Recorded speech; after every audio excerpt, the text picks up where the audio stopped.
Hello, my name is Jay Garcia, and I'm going to show you the three most beneficial assignments I've had during my business discourse class.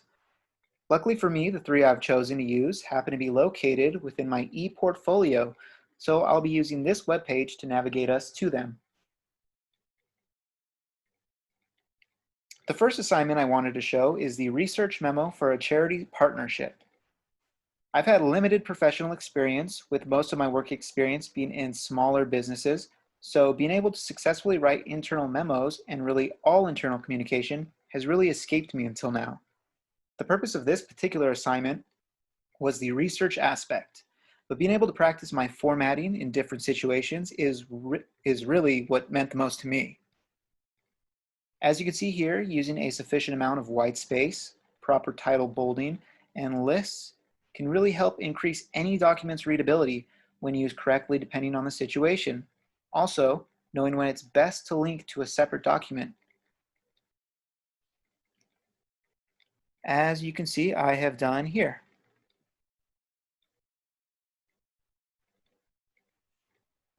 This particular link takes us to the supporting research chart, which looks fine, but looking at it right now, I think it could use some improvements. But that's okay, because an important point made within this course is writing is all about rewriting. This link also shows how the assignment does succeed as a research assignment with supporting information, as well as the additional external links you see here on the page, such as this one and this one. Now on to the next assignment.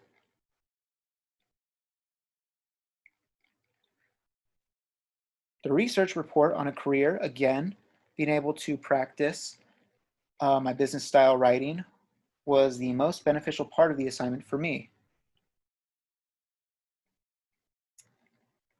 Being a student, we are more adjusted to the needs of a typical school paper with double spacing, headers with our last name, and keeping our name, professor's name, and date to the left of the paper's title. Now, as you can see here, I front-ended the final version of the assignment with the reflection letter to Miss Leonard, so you can ignore that. But what I did include in her letter is a link to the draft, so let's pop that open to compare.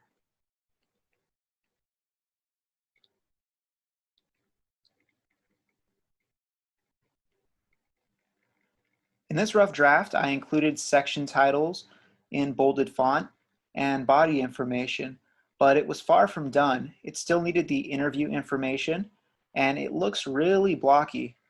So what that means is I should change it to include subsections and use lists when I can. There's also a distinct lack of visuals.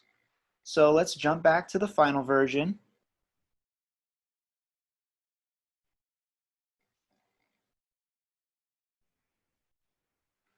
Here we go. Here we see the final version has the title page. An increased amount of white space can be seen throughout the paper. But if there's something that I can point out is the use of italics.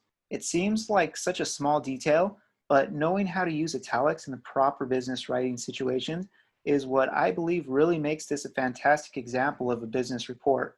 So for everyone watching this, understand that you should always utilize italics as a subsection heading.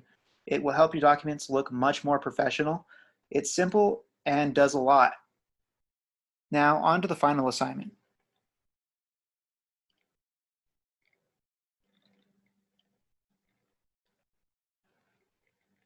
The final assignment, which was to sell myself with the perfect pitch, or my version of an elevator pitch. The purpose of this assignment was to work on our public speaking skills, which is something that I sorely lack, and the reason for it being one of the most important assignments I had in this course.